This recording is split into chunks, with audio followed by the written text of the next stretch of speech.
নারীর ক্ষেত্রে দেখা যায় কেন অতৃপ্তি থেকে যায়। বেশিরভাগ ক্ষেত্রে দেখা যাচ্ছে যে নারীরা অনেক ধরনের মানসিক চাপে থাকেন। অনেক সময় কাজের চাপ, একাকিত্ব এবং ঘুমের ঘাটতি, বিশ্রামের অভাব সবকিছু মিলিয়ে তাদের মধ্যে একটা বিশাল ভারসাম্যহীনতা দেখা দিয়ে থাকে। আবার এই ক্ষেত্রে দেখা যায় যে অনেক সময় হরমোনের ভারসাম্যহীনতা হয়ে থাকে, যেমন কর্টিসল হরমোন বেড়ে যায়, সেক্স হরমোন কমে যায় এবং সবকিছু মিলে একটা চাপ তৈরি হয়ে থাকে। এই ক্ষেত্রে বেশ কিছু ভুল ধারণা রয়েছে। অনেকে মনে করে থাকেন এটা বয়সের সাথে সাথে হওয়া খুবই স্বাভাবিক বিষয়। এটা স্বাভাবিক বিষয় না, বরং যদি এটাকে খেয়াল করা না হয়ে থাকে তাহলে এটা পরবর্তীতে অনেক ধরনের সমস্যা করতে পারে।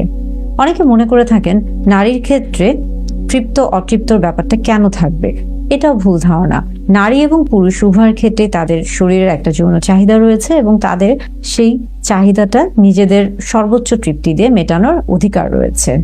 অনেকে মনে করে থাকেন এটা আস্তে আস্তে ঠিক হয়ে যাবে, এই বিষয় নিয়ে কথা বলা ঠিক না।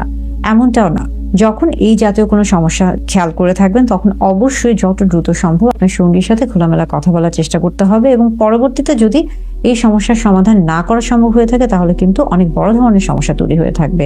এই ক্ষেত্রে কি করা উচিত? এই ক্ষেত্রে অবশ্যই সঙ্গী দুজনকে অর্থাৎ স্বামী স্ত্রী উভয়কে কোয়ালিটি টাইম স্পেন্ড করা উচিত, অর্থাৎ নিজেদের মতো করে সময় কাটানো উচিত। সপ্তাহে অন্তত একদিন নিজেদের মতো করে সময় কাটানো উচিত। পাশাপাশি নো মোবাইল কাপল টাইম, অর্থাৎ ডিজিটাল ডিভাইস থেকে অন্তত 30 মিনিট মোবাইল ফোন থেকে শুরু করে সকল ধরনের ডিজিটাল ডিভাইস থেকে নিজেদেরকে একা রাখতে হবে। অর্থাৎ স্বামী স্ত্রী যেই জায়গাটায় থাকবে সেখানে অন্য কোনো ধরনের তৃতীয় কোনো ব্যক্তি বা বস্তু কোনো কিছুর আদান প্রদান থাকবে না। এবং এই ক্ষেত্রে কনসেন্টও খুবই গুরুত্বপূর্ণ একটা বিষয়, অর্থাৎ প্রত্যেকটা বিষয়ে সম্মতি থাকতে হবে দুজনের ক্ষেত্রে, স্বামী স্ত্রীর ক্ষেত্রে।